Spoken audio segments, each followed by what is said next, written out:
नमस्कार, स्वागत है आपका भक्ति प्रवाह में।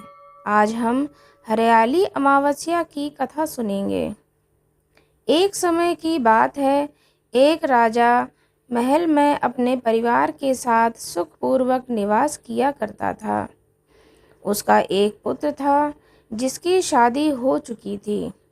राजा की पुत्रवधू ने एक दिन रसोई में रखी हुई मिठाई देखी तो वह सारी मिठाई खा गई। जब उससे पूछा गया कि सारी मिठाई कहाँ गई, तो उसने कहा, सारी मिठाई तो चूहे खा गए।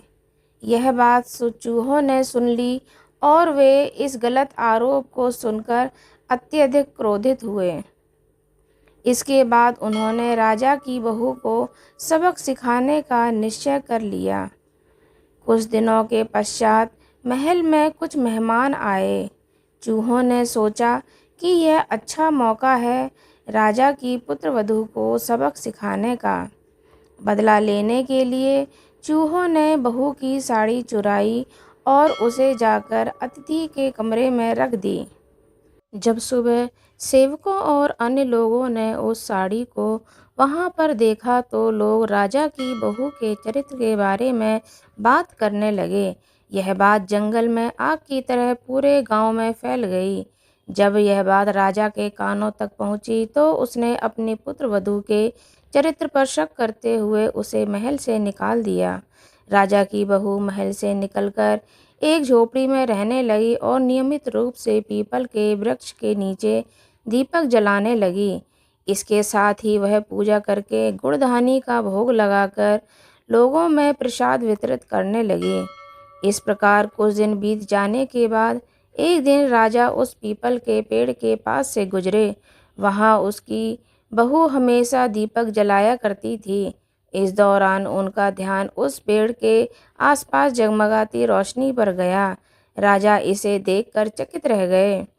महल में वापस आने के बाद उन्होंने अपने सैनिकों से उस रोशनी के रहस्य का पता लगाने के लिए कहा। राजा की बात मानकर सैनिक उस पेड़ के पास चले गए। वहां पर उन्होंने देखा कि दीपक आपस में बातें कर रहे थे। सभी दीपक अपनी अपनी कहानी बता रहे थे। तभी एक दीपक बोला, मैं राजा के महल से हूँ। महल से निकाले जाने के बाद राजा की पुत्रवधू रोज मेरी पूजा करती है, वह मुझे प्रज्वलित करती है।